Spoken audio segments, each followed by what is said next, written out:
اگر کوئی کہے میں فقیر ہوں، غریب ہوں، یتیم ہوں، لاچار ہوں، میرے بس میں کچھ بھی نہیں، تو میں اسے کہوں گا اٹھاؤ امام ابو یوسف رحمت اللہ تعالی کے حالات زندگی.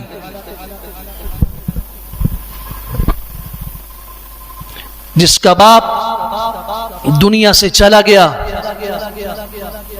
اور ماں کی گود میں ایک چھوٹا سا معصوم بچہ پلنے لگا، چلنے پھرنے کے قابل ہوا، اللہ نے خوبصورت شکل دی، بہترین روشن دل اور دماغ اور سوچ دی. ماں نے کہا بیٹا اب تم اس قابل ہو چکے ہو، جاؤ بازار میں کہیں جا کے مزدوری کرو، 1-2 روپے ملیں، ہمارے گھر کا خرچ چلے گا.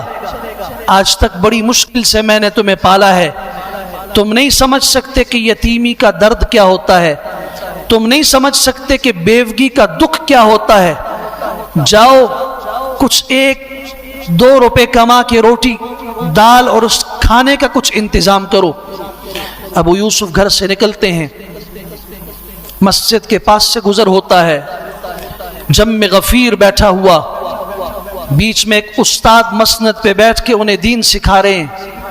کلمات بڑے پیارے لگے، انداز گفتگو بڑا خوبصورت لگا، بس وہیں پہ قدم رکھے. وہ بچہ وہاں بیٹھ گیا، شام تک اسی مجلس میں بیٹھا رہا.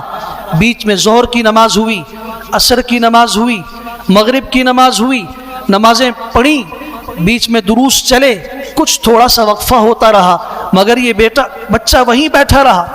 شام کے بعد جب گھر پہنچا خالی ہاتھ، ماں نے پوچھا کوئی مزدوری نہیں ملی؟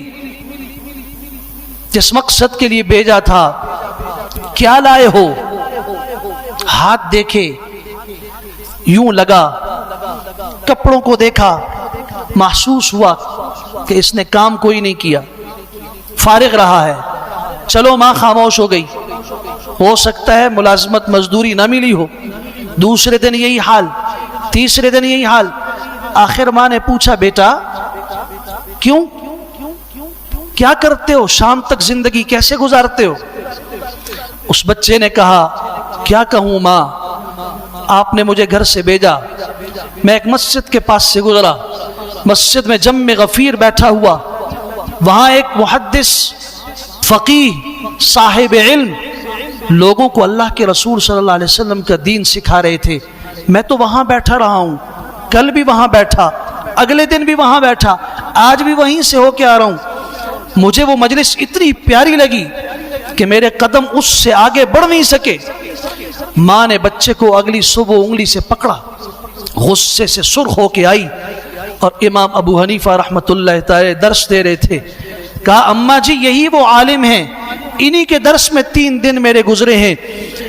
تو ماں چیخ اٹھی کہ او داڑھی والے شخص، او مسند پہ بیٹھے ہوئے، آرام سے بیٹھے ہوئے شخص، تم نے میرے بچے کو خراب کر دیا.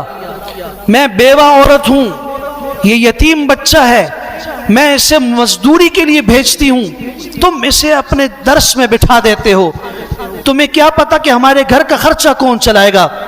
ابو حنیفہ مسکرائے اور اس بچے کو بلا کے کہا کان میں کہ ماں سے کہو گھر جا کے بیٹھے، جو اس کی توقع ہے اس سے بڑھ کر اللہ معاملہ فرمائے گا. ماں سے کہا جائیے آپ. شام کو ابو حنیفہ نے 2 درہم دیے. ابو یوسف کو لو، تم اگر مزدوری کرتے تو 1 درہم سے زیادہ نہ کما سکتے، 2 درہم لو، ماں کو دو، وہ خوش ہو جائے، روزانہ آ کے بیٹھا کرو، کیونکہ تمہاری پیشانی میں مجھے علم کا نور نظر آ رہا ہے. پھر ایک موقع پر حضرت نے فرمایا تھا ابو یوسف فکر نہ کرو، اور ماں کو بھی یہ بتا دو کہ ایک وقت آئے گا خلیفہ کے لیے جو فالودہ تیار ہو کے آئے گا، جسے دنیا صرف اپنی نظروں سے دیکھ سکے گی، چکھ نہیں سکے گی، وہ خلیفہ کے ہاتھ میں بعد میں جائے گا، پہلے وہ تمہیں پیش کیا جائے گا. وہ وقت دور نہیں ہے. ماؤں نے جذبات قربان کیے، یتیم بچوں نے اپنی یتیمے کی حالت میں دین کی حفاظت کا بیڑا اٹھایا. پھر مجھے آپ بتائیے ان میں سے کون تھا جو ضائع ہوا ہو؟ وہ سینہ جس سینے میں اللہ کے پیغمبر کی امانت موجود ہو، وہ سینہ کبھی ضائع ہو سکتا ہے؟ کبھی ٹھنڈے دماغ سے سوچا کریں، کسی پر جملہ کسنے سے پہلے، کسی کو محراب و منبر کا اور داڑھی اور اس کی پگڑی کا اور اس کے کرتے کا تانا دینے سے پہلے سوچئے کہ یہ شخص کر کیا رہا ہے، کہ کس راستے پہ چل رہا ہے۔ ابو یوسف ماں کو یہ جملہ بتا دو، تسلی دے دو، اور پھر وہ وقت آیا کہ ابو حنیفہ رحمت اللہ تعالی کو کہا گیا آپ کو بغداد کا چیف جسٹس بناتے ہیں، قاضی القضات۔ حضرت نے انکار کیا اور اپنے شاگرد ابو یوسف کا نام دیا کہ یہ ابو یوسف قاضی القضات بنے، چیف جسٹس بنے، اور ان کے فیصلے آج بھی کتابی شکل میں ایسے محفوظ ہیں کہ دنیا کا کوئی بھی مکتب فکر ہو، وہ حنبلی مسلک ہو، وہ مالکی ہو، وہ شافعی ہو، وہ حنفی ہو، دنیا میں اسلامی قوانین جو عدالت سے تعلق رکھتے ہیں ان میں آج بھی ابو یوسف کی کتاب سند کی حیثیت رکھتی ہے۔ وہاں یہ نہیں دیکھا جاتا کہ یہ حنفی ہیں، سعودی عرب نے چھاپی ہیں، اور ان کے قانون میں آج بھی ابو یوسف کے وہ فیصلے محفوظ ہیں۔ پھر وہ دن آیا کہ عباسی خلیفہ ہارون الرشید کے پاس پیالہ لایا گیا، حضرت یہ خاص فالودہ ہے آپ کے لیے بنا ہے، انہوں نے کہا کہ میرے پاس صاحب علم ابو یوسف بیٹھے ہیں، یہ ان کا حق بنتا ہے کہ وہ صاحب علم پہلے یہ پیالہ استعمال کرے۔